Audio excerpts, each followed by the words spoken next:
When I was 9 years old, I visited my uncle, and I had the luxury of not having to sleep in the house because the house was very busy.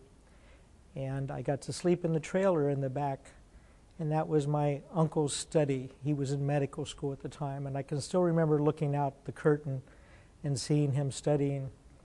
And that was the beginning of the thought process, I think.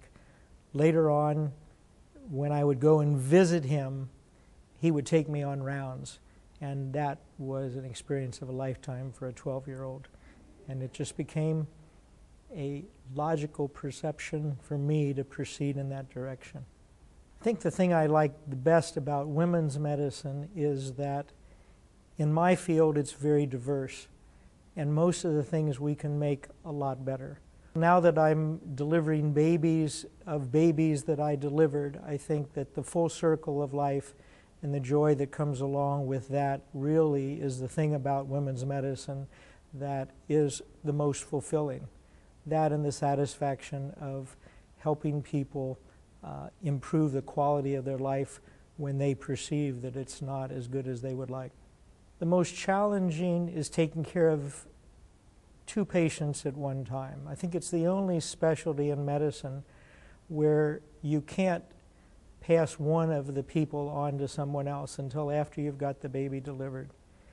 If you have two people in the emergency room that have a heart attack at the same time, another physician will take care of the second.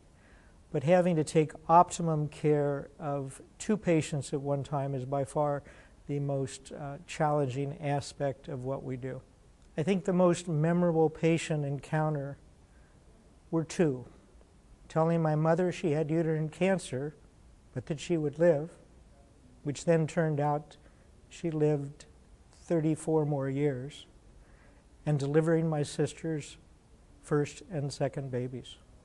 If I would describe myself, not using my wife's criteria, I would call myself calm, committed, and dedicated. In my spare time, I golfed twice over the weekend. I got back from Cabo recently and was fishing and golfing. And I would say that and family time and all of those times I spent with my children, for which I feel very blessed. The difference in Orange Coast Women's Medical Group as compared to others is I think that there is a camaraderie that goes beyond just the medical field. The people like each other.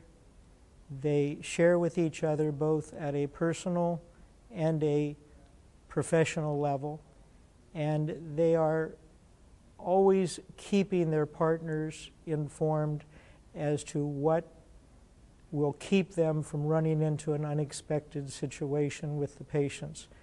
And that dialogue is something that I've been a lot of places but does not frequently take place in groups with such diversified personalities.